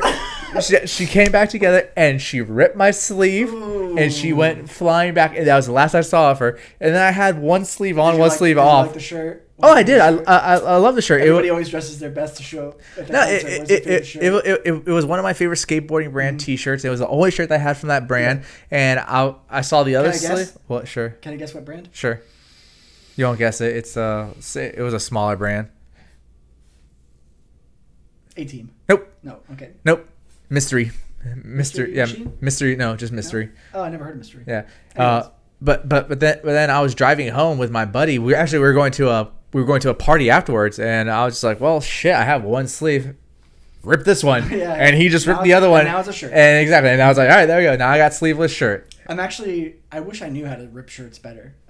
Gavin from Austria had like a collection of ripped shirts, and I was like, I mean, he's a lot more muscular than you. Well, it's not about muscles. It's just about the fact that it's Florida. It's hot as fuck. Yeah. I could be that guy who's just fat and doesn't give a shit. I've started like some of the shirts. I'll take this. I go from the seam. Mm-hmm. So I'll start cutting the seam with a knife. A workout shirt. No. When it's just cut at the seam, right? It's not like a tank top that you cut out. Right. No. I just cut it from the seam, and it's just exactly. That's the thing. It's Florida. It's too fucking hot. I was talking to the girl who cut my hair today, and that's where I mentioned where I was like, I'm too fucking old for the pit. I've broken my nose, I've broken teeth, but when you're in there and you just feel like I'm invincible. Exhausted. Yeah, when you're young, you're just like bounce. And when you're older, you're like, I'm tired. Yeah, last time I went in the pit, I think I was 26, 27, something like that. That's about the same for me. And I went to, so I had never heard of H2O. Were we at the same show? Because that's the last pit I was in as well. H2O with Bouncing Souls. No, it was okay. It was H2O and Alkaline Trio. Oh, okay. And I went there for Alkaline Trio. My buddy went there for H2O, and he was at the time. So he's like a skate punker. I think at the time he was like 21. He shows that like really bouncy. Yeah, energy. actually, he had just turned 21. I remember that because we went out for his first drink like just before that, like a few days before. But I'd never heard of H2O. I knew that they were a punk band. That's all I knew of them. Super moshy band. But I did not know that. Yeah. And he's like, "Oh, you just want to go down in the pit?" I'm like, "Sure, why not?" Let's do this. Let me go down and hang out there. He's standing next to me. H2O comes on, like, we're H2O, we're ready to rock the fuck out. Boom! Yeah. And I lose him. It wasn't until after H2O's set that everybody, walked away, went to the bar. He shows up like sweating. Yeah, he comes up like, "Man, that was fucking awesome." Yeah. I was like, "Oh." It's that like. First of all, to me, that's the original mosh pit sound. Is that like really high tempo, high energy, bouncy punk rock? And that's where I cut my teeth of the mosh pits. It's crazy. Yeah, Bouncing Souls are like that. H2O's like that. Whew. One time I was at a show and the pit wasn't like starting up, and there was a bunch of like we knew there was a space designated for the pit where people were like, if you're gonna mosh, you're gonna go there, but nobody was doing it.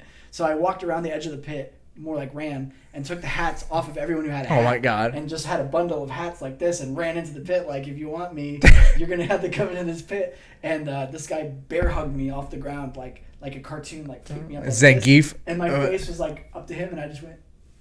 with his hat. Give his hat back. I just happened to remember which one. It's like, please don't fucking kill me. Yeah. But I was a hellion, man. Yeah, my first mosh pit was a metal band, Soulfly, and I'm not familiar. They have like a crunchy, like almost like a two-step sound, right? It's not like boom, boom, boom, boom. It's like no, it's fast. Really? It's really fast paced, really overdriven guitars, and it's they play real low tuning, so it's heavy stuff, and it's just but that's like a punch pit. It's not like a well, yeah, exactly, skanky yeah, not skanky pit. No, this is a people are hardcore dancing pretty much, throwing bows and that was the first one I remember getting hit in the back of the head, back, and then the next day at high school I'm like, why do this? I don't like those kind of pits. I feel like in punk there's still this, even though everyone's kind of like cooler than you and competing with you for street cred, there's still this kind of like community feeling where someone goes down and everybody helps them back up. Well, no, every time I've been in a pit and something's happened, somebody falls over, the pit will stop, pick them up, wipe them down, see if they're good, and then keep going. The worst times I've ever got hurt was actually an accident. Both times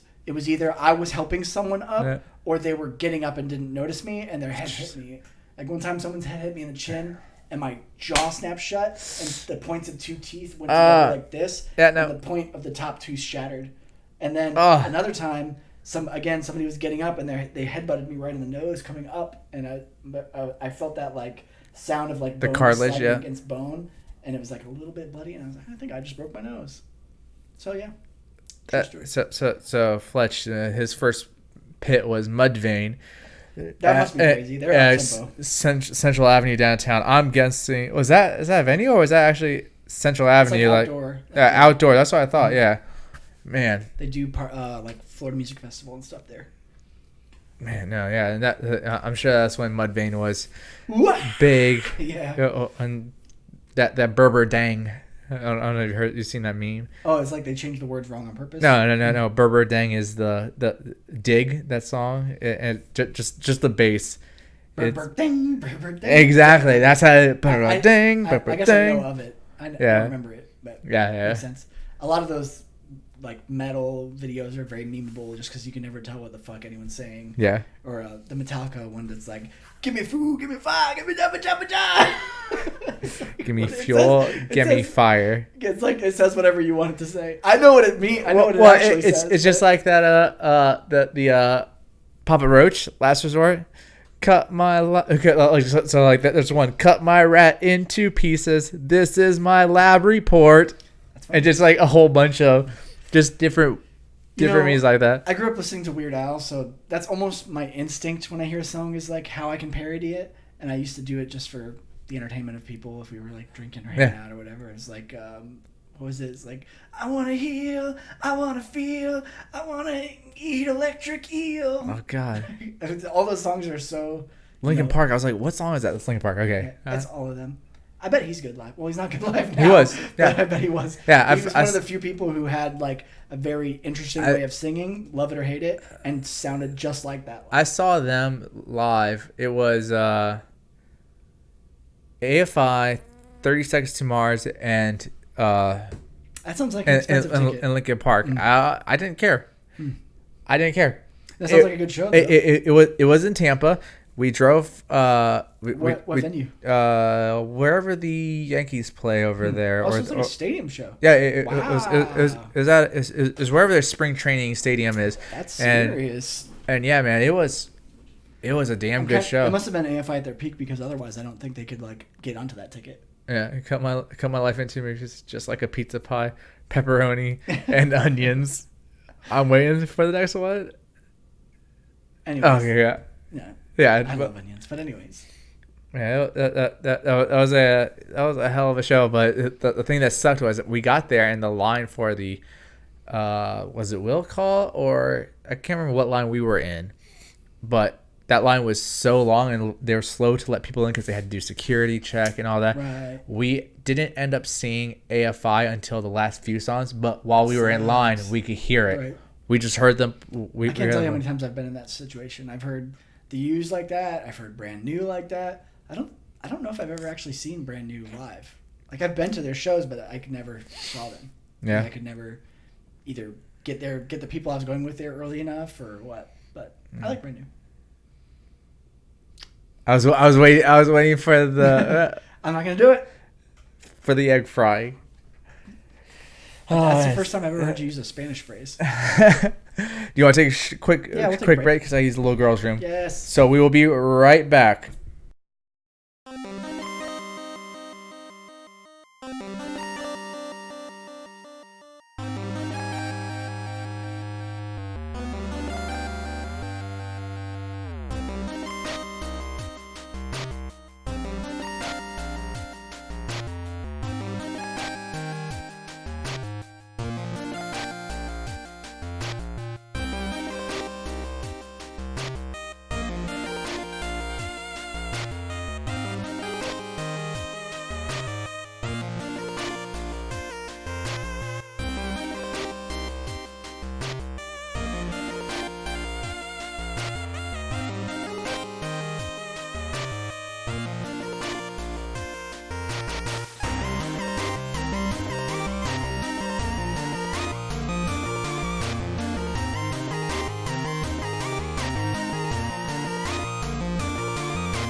All right, we're back.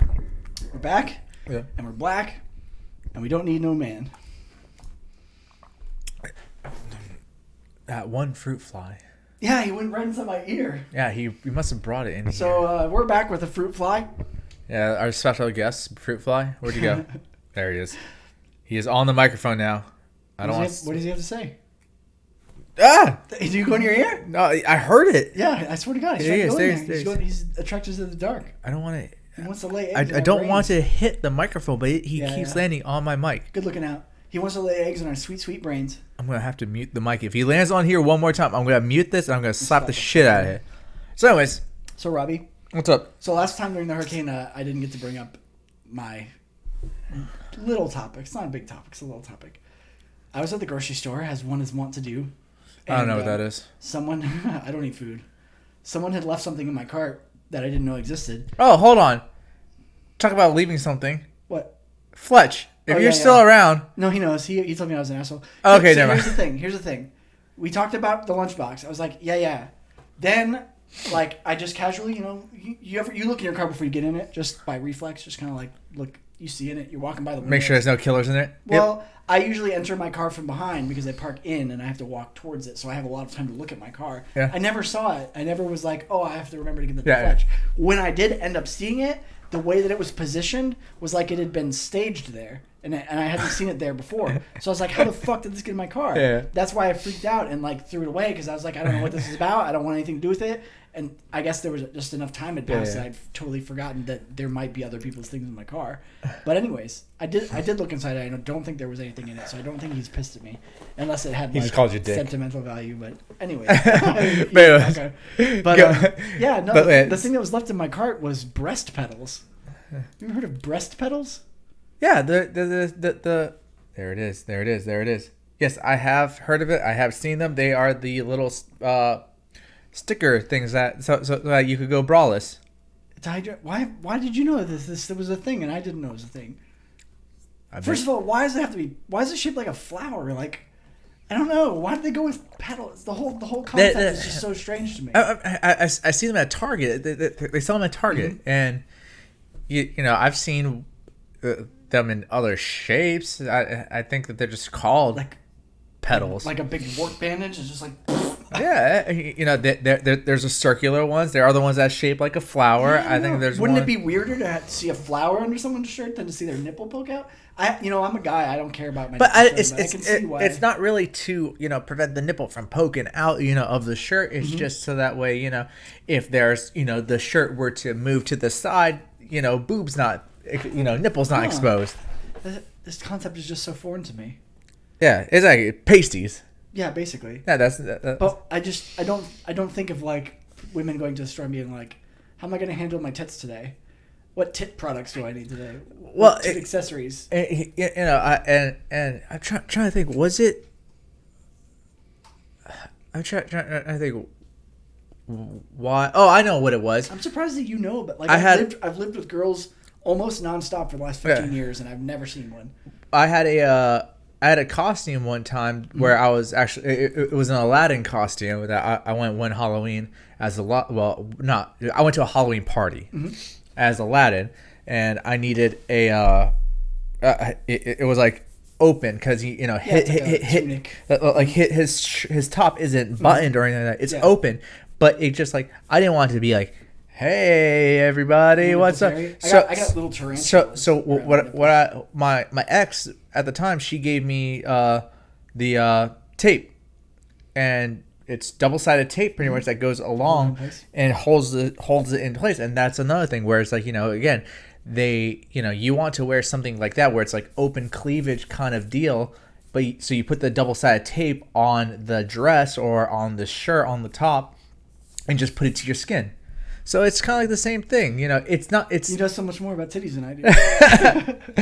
Yeah, fashion tape. There you go. When I lived with girls, I've lived with girl roommates. My wife has basically lived with me even in high school. She was basically nonstop sleeping over at my house because my parents were just like, "Oh well, what are you gonna do? Just leave the door open." And I never once saw a breast pedal or anything like that. But you want to know what's even weirder than breast pedals? Leg garters for men. Leg garters? Yeah. It's instead of a garter that goes down, and holds up your stocking. It's a garter that goes up and holds down your button up. Oh, shirt so yes. it stays tucked in. Yes. I just feel like I've seen those. for me that They go from like the sock to like your underwear. Yeah. For me, what that says is I'm in a movie having sex with a prostitute in a hotel room. Like that's the only time I've ever seen that product ever. It's like in a movie where someone's like, I'm a politician and I'm gonna bang a hooker. I mean, I've seen stuff like that. Is it really that much of a Exactly. problem? Like, can't you just get a shirt that fits? I've never had a shirt that I was like, man, I just can't keep this shirt tucked in. Well, maybe now that I'm fat enough, maybe that'll be more relevant. No, I don't see it as a problem, but I think that was like a fashion thing from like the older days, 40s, 50s, Just keeping 60s. everything just super tight and clean and controlled. Suspenders holding your pants up, garters holding your shirt down. Yeah, Cufflinks holding your cuffs on. Everything's got to be in place. Everything's got to be in order. Got to grease my hair. Got to comb it. yeah, It's gonna be perfect. Yeah, and that was probably an older thing. Now it's I roll out of bed and just see what doesn't smell the worst and just put that on. Which jeans are the least dirty? Yeah. Jeans are the thing you can definitely reuse. Although, as I get older and sweatier in Florida, I feel like maybe I can't even wear jeans times anymore. No. Sometimes it's like I pick it up and I'm like, well, I can't wear that one. Nope. There's a limit to jeans. I feel like there's depending on how much I sweat that day, it's either it goes. It's atrocious. Yeah. We'll go to weather now, like tying the hurricane because people don't understand.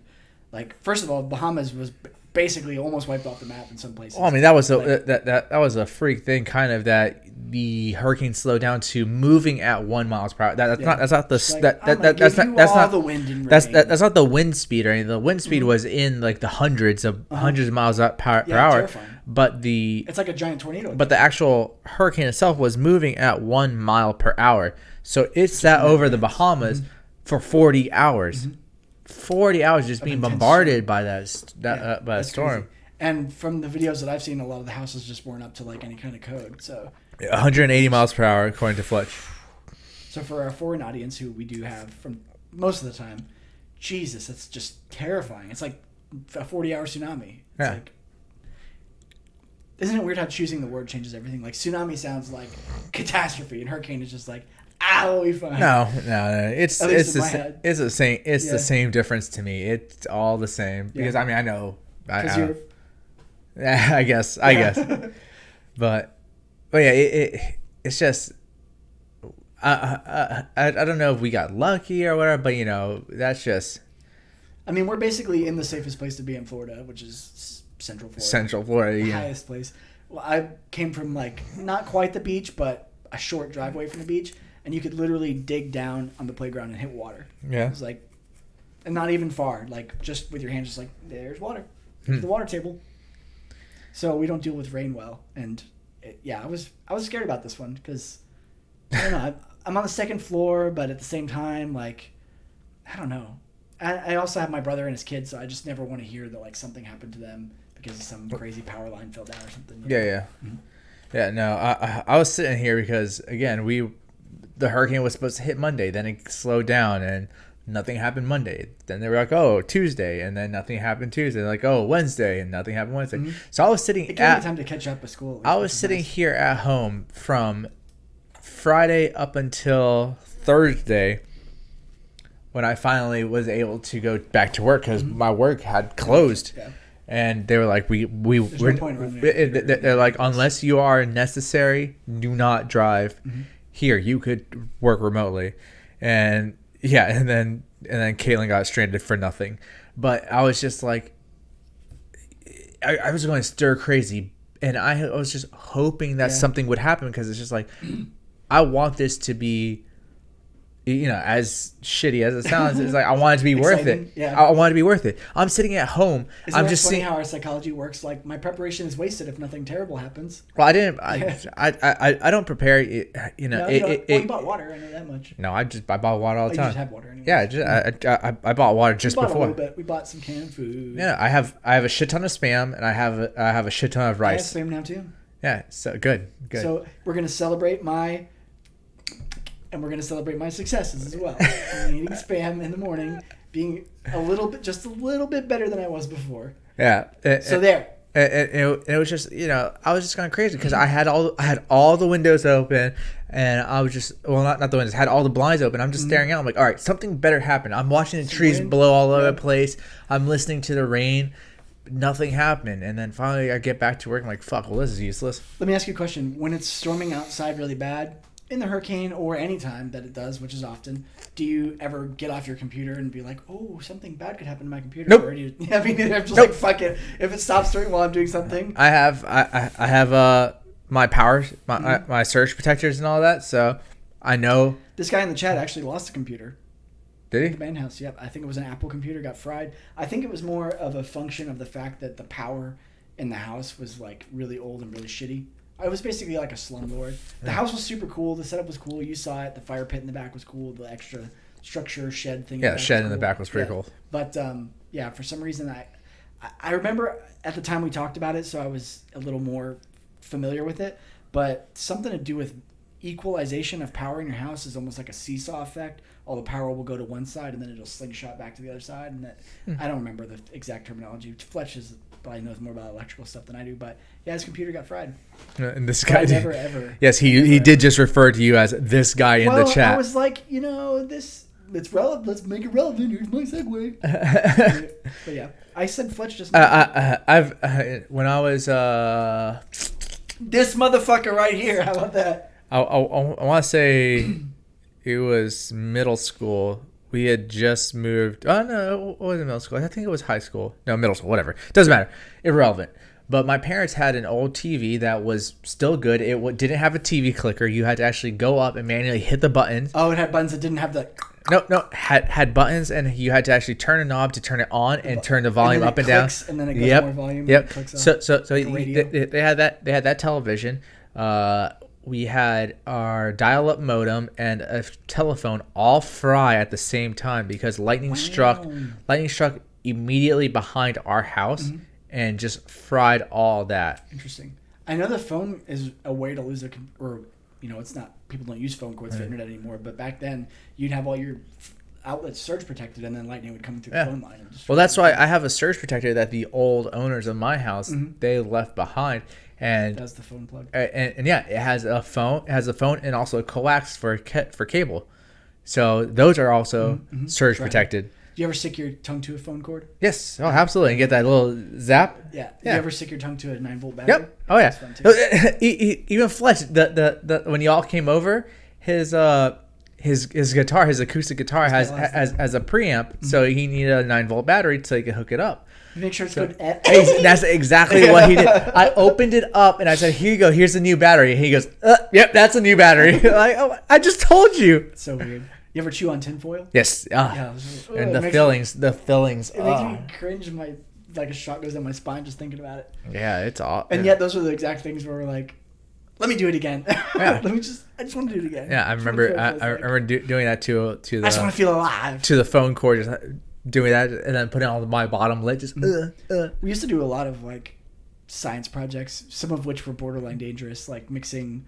Did we talk about aluminum and pool chlorine? Yes, we talked about that. Did we talk about it in person or on the podcast? On here, and I was like, "Don't talk about that stuff." Story repeater. Don't say. Well, everybody did baking soda and peroxide because you did it in school, but we did other baking soda and alcohol. Well, baking soda peroxide, same thing. Is it? It just I've never done it. Just expands. Oh yes, I have actually done the baking soda peroxide. Did you ever make that? We called it ooblik. It's like a solid but a liquid. I think it's cornstarch. And yes. Something. Yes, it makes this like weird goo gel that's like it won't get on you, but I don't know. It's like, is it a solid or a liquid? Yeah.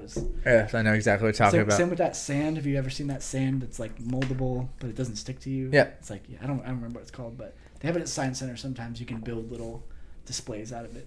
I like that kind of stuff. I look forward to having kids and just going through all this. So we went from pasties to moldable sand. It's just. I'm just like, how do we get here? Okay, so how many times in life have you like thought of something you needed, this room in particular, this setup, and then kind of improvised something? But how many times have you had some weird fucking out there idea, and then like, oh, there's a product exactly for that, made specifically for that stupid fucking idea I just had. That's how I feel about nipple, pedals or male garters. Is like, who the fuck was like, Why didn't you just use a safety pin? Why? What do you got safety why pin? Did you feel like a very specific product was required? What do you got safety This is a pin? demand. Are you gonna safety pin your top to your skin? I don't know, to the inside of your pocket. I don't know, to something. No, talk about the pasties. Oh, no.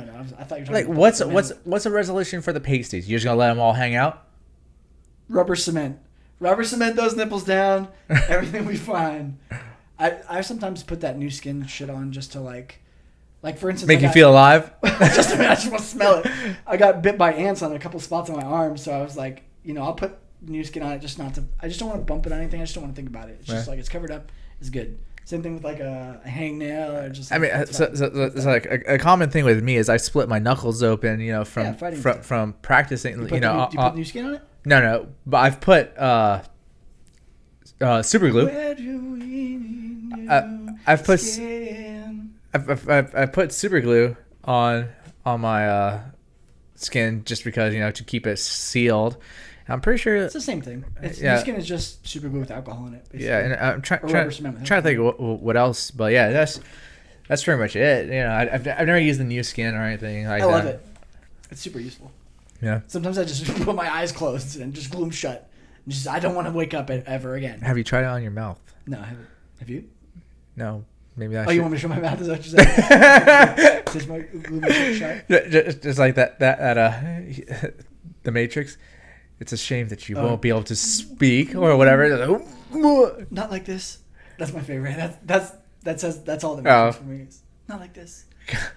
You seen The Dark Crystal yet? No. There's people with their mouths stitched shut in that show.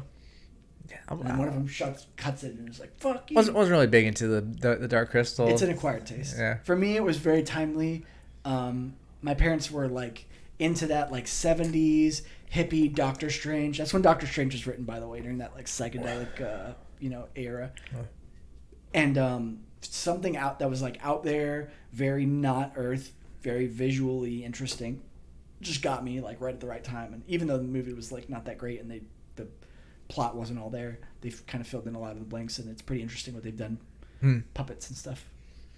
Graphics have obviously improved since. Yeah, but they still wanted that like real feel, kind of like Mad Max. It's like we can either do it all CG or we can do it all real. Yeah, and mix the best of both to get the best effect. But there's something about like physical effects that always kind of punches everything home. Like the Alien, it aged really well because it wasn't some shitty 1980s CG. Yeah, or was it late 70s? Probably late 70s. I don't know. I just had like a moment of clarity. I was like, that's right. You did text me and say you want to talk about things that you didn't know existed. Weird products? Yeah, weird products. I mean, first of all, I could do this stupid BuzzFeed, like, look up an article and have something to say today, and I didn't. I was specifically wanted to talk about things that I saw in real life that was like, what the fuck? I mean, we could do that every week. What's our topic for today? Blah, blah, blah. I'm trying to think, like, so what other product did you see that kind of like... Honestly, it was the breast pedals that really blew my mind. I saw the garters afterwards, but it's just such a weird idea. It's shaped like a flower. It's like a tit flower. I mean, what about, cock rings? Who thought of that? No, it was like, I'm tired of holding my finger around there in a loop. I want to get a product that's going to do it for me. Jesus Christ. Just, I don't know. There's so many weird things they just manufacture. That was the dumbest transition ever. But anyway, all these things are like someone in a factory is like. There you go, poopery. Have you seen poopery? Yeah, I have seen poopery. Poopery. That's actually a good idea. But that was that was one idea that was just like, it's just very. But it makes odd. sense. First of all, it's a clever name, so kudos on the name. Second of all, it's something that people need. My dad was always like, just light a match. Yeah, well, exactly. It'll burn the poop smell. I don't know what the point of lighting the match. You'll smell match instead. It's the sulfur from the you'll smell from the match head that actually envelopes the poop smell or whatever. The poo stank. Yeah, but poopery. That's one of those things that's like when I first heard about it, my brother and my sister-in-law had it. I was like, what the hell is this? Like, just spray it down and then go. And it's like, nah, that's not gonna work. Oh my god, this works. Wow. Yeah. Let's backtrack a little bit. So what if you were filling out your resume or whatever and you passed jobs and you were like, I was the rep for the world's leading manufacturer of cock rings. Why do you got to keep on talking about that? That's the that? weirdest shit. That's but why. That's not something that you need to talk about. No? No. What other something else? Something But else Robbi- something else that has nothing to do with phallic objects. You think of something, but I'm just saying there's, for every weird idea or weird thing, someone's like, there's an app for that. Someone's like, I'm going to manufacture that. Yeah. But what's the R&D look like for those things? You know what I mean? They're like, they have like 50 tits lined up, and they're like, flower, smiley face, Pokeball, bug. I mean, Just which one's worse? First off, I'm pretty sure like if you want to talk about those breast pedals, I'm sure this starts out with, okay, let's start with a square object and yeah. I know how to drink fluids. Okay. Been doing it all my life. Oh Jesus. You need water to live. Oh wait. So it's coming out of my eyes. It starts out, either square, circular, or whatever. And I'm sure it's like, okay, first we need a fabric. What fabric is going to be best to Velcro to mold to this? We're gonna try Velcro first. We're gonna try sandpaper. It's already sticking on the back. No, oh, ouch. No, on the back. Oh, on the back. But then it's like, okay, and then again, adhesive. Grip tape, skateboard grip tape. Now they have to think about adhesive. What adhesive is going to be able to go to the skin that's not going to irritate the skin? Spit! Nope. Anyway, he cracks himself up. I'm in that loopy phase where yeah, so we're about to cough my brains out. So we're going to have to end the show now. No, this is the best time. This is the best time to keep going. Except I don't have any other products lined up. But it's just like, so R&D is like that. They find out what's the best to mold to the shape. Then it's going to be like, okay, adhesive. And then they'll probably be like, okay, here's the number of shapes. Which one's the most appealing to you? Cat. A cat pasty. Or Band-Aid. I couldn't just... I guess not. I guess there's... Fine. It's a perfectly reasonable item. It is. I mean, it makes sense. For the situation. So what do you think? Is there a thing that there's a demand for that isn't being made yet? I don't know. I think gooch pedals. If there was gooch pedals. No. Because there's, we get that's swamp so ass. Stupid. That's so stupid. There's no good solution for swamp ass. Okay, there's not. You don't have thigh rub like us chubby guys do. Okay? I'm about to say. Do you remember what it was like having swamp ass in Florida with your big ass chubby thighs rubbing together at Warped Tour and being like, I was wore skinny jeans. Did they help or did they hurt? Oh, absolutely, they helped. They helped, you think? Yeah. Maybe that's what I need to just go back to wearing. Yeah. Fletcher said that already exists. Gooch guard. Okay. Yeah. P.O. Box, send us all your Gooch guard. Yeah, so Gooch guard, there you go. It's already made. Fine.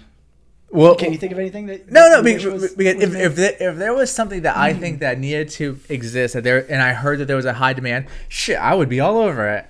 I would be like, all right, how do I get what kind of investment do I need to put into this thing? You thinking about owning a business now? Is that what you're telling me? No, I'm just saying. I mean, if I could own a business, I would. Yep. But if there was a demand for something that I knew that there was a demand, and why am I going to sit here and be like, man, if only somebody created this one thing. I was thinking about that, like investing. I start small, something like a food truck, and then use that money to do something else, and then use that money to do something else. Oh, that's right. I was just actually talking to Caitlin about, well, not jokingly about it, because I make I think I told you what? Oh, I thought I was. What are you talking about? Okay, so sometimes I interrupt to suggest that I predicted the information to show that I'm paying attention. But if I predicted it wrong, it just makes me look stupid. No, I'm not sure if I told you about the rice and spam, musubi. I mean, I know that we've talked about musubi before, okay, yeah. But what about it? I love making musubi. I love eating musubi. And I was like, I think I make a pretty damn good musubi.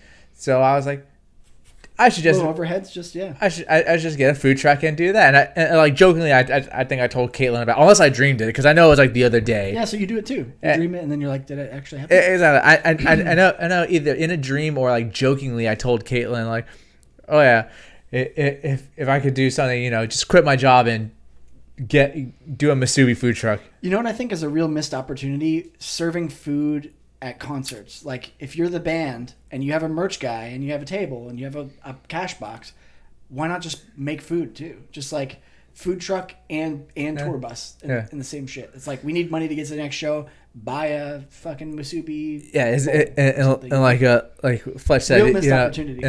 You have to have a good name for a food truck, and that's. You know I'm what the not best creative. food truck? I've seen one local. I forget what it's called, but it has a good name. Fat Ones. What's that? Oh, Joey Fatone's hot dogs. Yes. No, the one I saw is like it's a Swedish surf and turf that has like burgers with fish on it and stuff like that. And it's I've seen I it. just can't remember what the name is. It's something clever, something that ties together like Sweden. Hot Asian meat. buns. Man, is that next? Does Kate cook? No, I have never. Actually, she has cooked once. But was it just like preparing food, or was it like cooking? No, she cooked. She preparing cooked a dish. She cooked for Thanksgiving or Christmas for my family. I'm not trying to brag, but Christine is a hell of a cook. Yeah. Yeah, she cooks like really good, like clever. She would always cook for dishes. both you and her whenever we were all living together. Yeah, she's great. She makes weird things out of necessity that work really well. Like one of our stupid kitchen creations is like egg noodles, potatoes, ground beef, and ketchup. We call it noodly dish. It's good. It's cheap.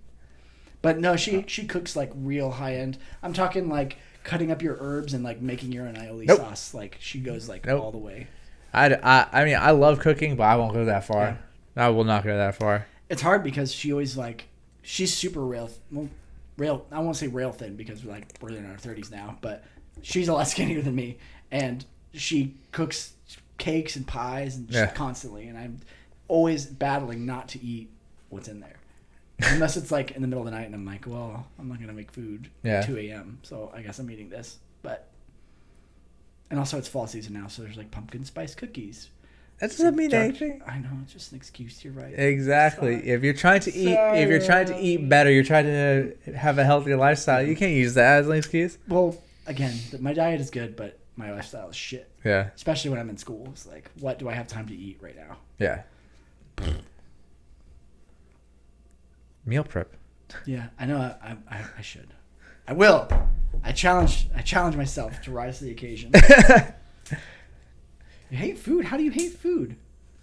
Oh, she doesn't hate food. She just hates cooking food, I think. Yeah. To me, it's like a pro and con thing. Is like, is the time that I'm spending, on preparing an actual meal, is the difference from just like eating some nonsense and getting it out of the way, is it really worth the investment? Flesh has made a good recommendation. Make Christine meal prep. Could do that. She loves like little, like tweaky preparing, organized like planning. She just loves planning. She's really looking forward to having a kid and just tweaking all the little shit in their life. Yeah, it's like I like cooking, but I'm not by any means a picky eater. I will literally eat anything. I have cold leftovers by heating them up. I'm just like, I don't care. I don't think there's one thing that I've turned down that I've Is there a food you won't eat? Just like will not eat? Nope. There's one or two things that I just really don't like. I don't like artichoke and I don't like lima beans. That's pretty much it. For me, the only thing that I won't eat, and it's not really I won't eat, is if it's on whatever I'm eating, is whipped cream. Really? Just because it's. My dad's the same way. That's really weird. I never met anyone else who didn't like it. It's just. Is it a texture thing? No, it's not a texture thing. It's nothing. It's just the only thing is it's just for me. It's just wasted calories. There's nothing to it. No, that makes sense. It's just air with sugar. It's not. If you think about how much food we eat is just pure fucking sugar, it's horrifying. It's not good. Like it doesn't taste good to me. But again, if it's on my if I get a cheesecake and it just happens to be on my cheesecake with whipped cream on top. If it's there, then I guess I'm going for it. But Starbucks has one of those hot cocos that they always put whipped cream on. I'm like, I just want no whipped cream, and then they look at me like, the fuck is wrong with you? Yeah. How do I make this without whipped cream? I'm just like, just no whipped cream. Have you ever had real Aztec hot cocoa? It's not like sweet at all. It's just cocoa in water and hot, and it was like wars were fought over it, and yet to us it's like it needs more sugar. Yeah, there's so much sugar in what we eat. Have you ever seen those demonstrations where we're like, here's a can of Coke, here's how much of it's sugar, here's a bit, and it's just like like this. It's like Yeah. it's all sugar. Yeah. It's pure heroin addicted sugar. Yeah, like I said, that's the only thing. But what the hell were we talking about? Oh, there goes that account too, Coke. See ya. No, I mean, When Taco Bell, you said. I still drink Diet Coke. Yeah, I know, but it's like how many products did we accidentally talk shit about? Oh, we didn't talk shit about Coke, but regardless, yeah. Oh yeah, for me, so yeah, I'm not a picky eater at all, but when I cook meals, it's because of I'm on a certain diet. Like when I meal prep, I'm on a certain diet. Like right now, I'll do fish or chicken and veggies, and that's just because I'm on a diet to make weight for my next fight. So it's just like I need to. It must be nice to have like I need such a clear goalpost that you're. Yeah. That's where I'm headed. So it's like I need to stick to that, but otherwise, and I'm literally okay eating the same meal every single day. Yeah. It certainly simplifies your shopping. Your planning. I just try not to because I know that I'm sure that Caitlin will get Yeah. annoyed by it. Do you ever fall off the wagon real hard because you have been eating the same meal every day? Nope. Like, I'm gonna get a triple bacon cheeseburger. Nope. I feel like that monotony is like the thing that might push a lot of people off. Nope. I'm fine. Again, I'm fine just sticking to the same thing. Is food not that important to you? You're just like, let's get it out of the way and move on with life. I feel like that sometimes. If it came down to like if I deserve a cheat meal, then yeah, I'll go all out. Just eat whatever the hell I want. Win a fight. Yeah. Oh, after I'm done weighing in. So the next fight that I'm in, unfortunately, the weigh-in is the day of the fight, but typically it's usually the day before. So what I do is I go in, weigh in, and then afterwards, me and my dad, we hit up the best sushi bar that's in town. Do you think that gives you an edge, like having a couple extra pounds? Oh, hell yeah. Yeah? I mean, I wouldn't say... Because I also think you're running lean, too, sometimes to make weigh-in, so then you're like, I need to get back up to, like, where my body wants to be. It's not that it's hard. It's not it gives me an advantage, but for me, I just feel better. I just feel better because it's just like I just gorged myself on some good ass food. Yep, I'll take it. You have that like food, not food hungover because that's bad. But yeah, that, see, like, food baby. I did some meal prep for Kate, and I made some rice, I made some pork, and I made she feels it. I made veggies, and she just. She said she was the monotony of the flavor monotony.